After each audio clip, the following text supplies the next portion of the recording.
देश में जातिगत जनगणना कराना, आरक्षण को बचाना, संविधान को बचाना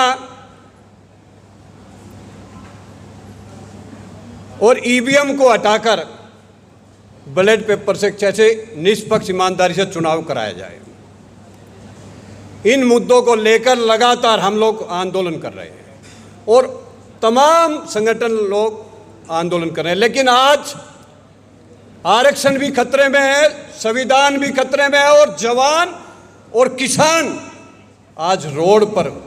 क्यों? क्योंकि ये जो तानाशाही सरकार पिछले 10 साल से चल रही है, इस तानाशाही सरकार ने सबसे ज़्यादा जवान और किसान का नुकसान करने का काम किया। आज किसान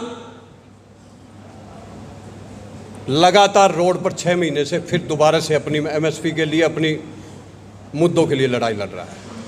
जो हमारा जवान सीमा पर जाकर देश की रक्षा करता था, आज उसको अग्निवीर के नाम पर उसका भविष्य खराब किया जा रहा है। और जिस आरक्षण से आज हमारे लोग doctor, engineer, IPS, MLA, MP बनकर आज देश में नेतृत्व कर रहे हैं, उसको भी खत्म करने का षड्यंत्र रचा जा रहा है।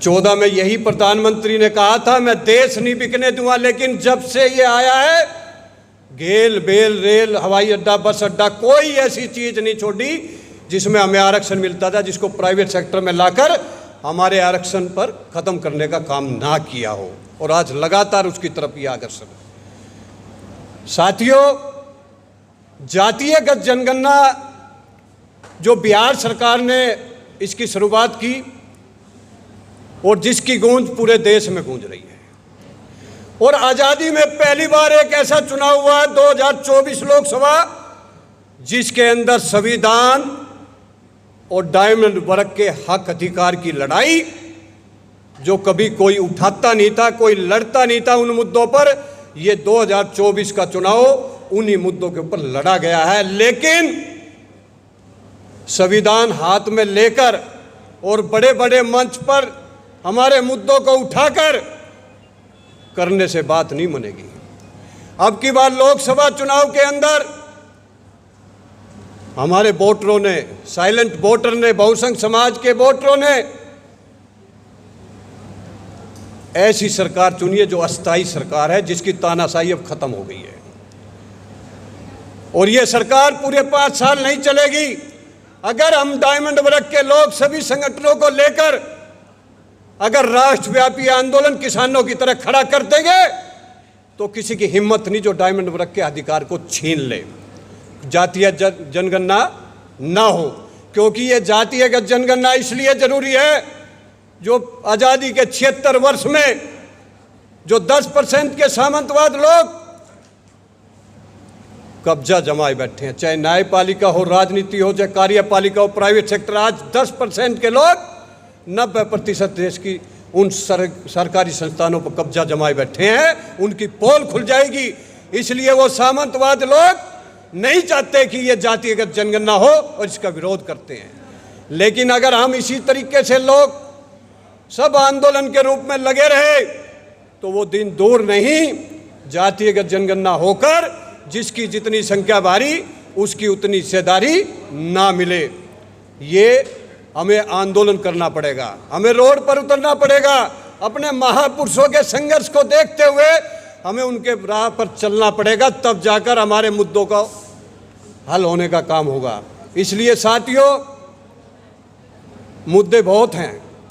मैं कम समय में इतना ही कहना चाहता हूं कि आज एक बड़ा आंदोलन खड़े करने की जरूरत है और उसके लिए वी द पीपल सभी संगठनों को लेकर जल्द ही एक राष्ट्रव्यापी आंदोलन खड़ा करके डायमंड वर्ग के हक अधिकार को दिलाने का काम। सरकार सिर्फ साजिश और सियासत की दुकान तलाश करती है, झूठ और बेशर्मी की ताकत तलाश करती है। अभी किसान, जवान, पहलवान और घर की बेटियां जंतर मंतर पे इज्जत की भीख मांगती रही, और यह सरकार, यह तानाशाही दूसरे देशों में इज्जत तलाश करते हैं। मेरे भाइयों, सबको सोचना होगा, अगर माहौल जहरीला हो जाए तो हर जान बदन को खतरा है। खुद तानाशाही माली ही नोच करके फूलों को फेंक दे तो चमन को खतरा है। औलाद निकम्मी हो जाए तो धन का खतरा है। अगर सरकार निकम्मी हो जाए तो पूरे राष्ट्र को खतरा है।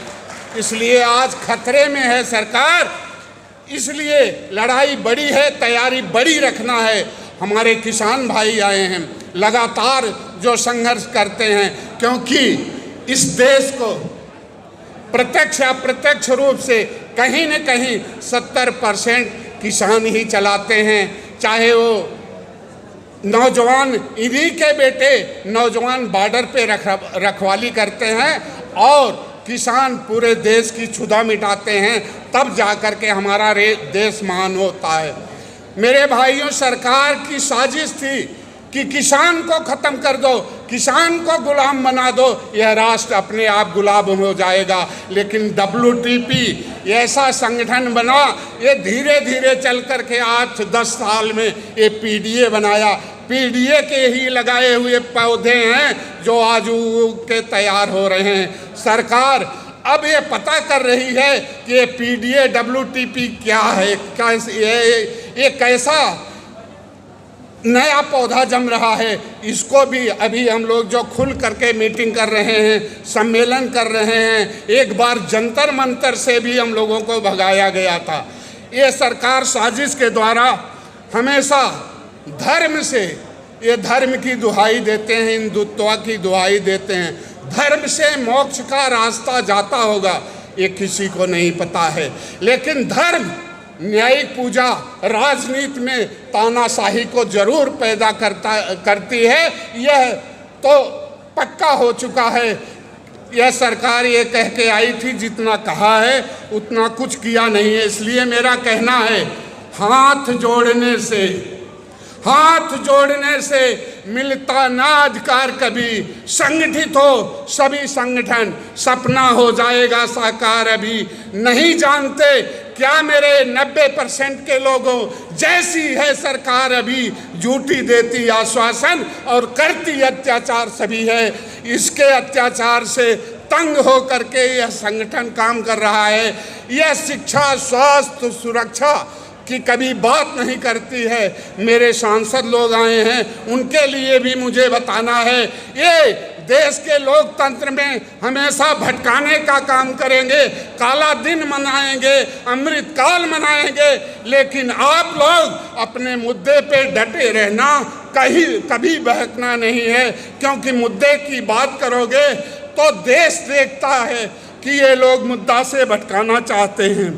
खेती से बड़ी, किसान होने के नाते खेती से बड़ी कोई कंपनी नहीं, अनाज से बड़ा कोई प्रोडक्ट नहीं, और किसान से बड़ा कोई राष्ट्रभक्त नहीं है। इसलिए समय आ गया है, अब हम लोगों को, जहां 100 संगठन हैं, कल 1000 होंगे और इस आंदोलन को रोड पर उतरना होगा, राष्ट्रव्यापी करना होगा। क्योंकि जब किसान निकले थे तो कई संगठनों ने नहीं साथ दिया। अब सबको समझ में आ गया है कि हमें साथ दे करके ही चलना है।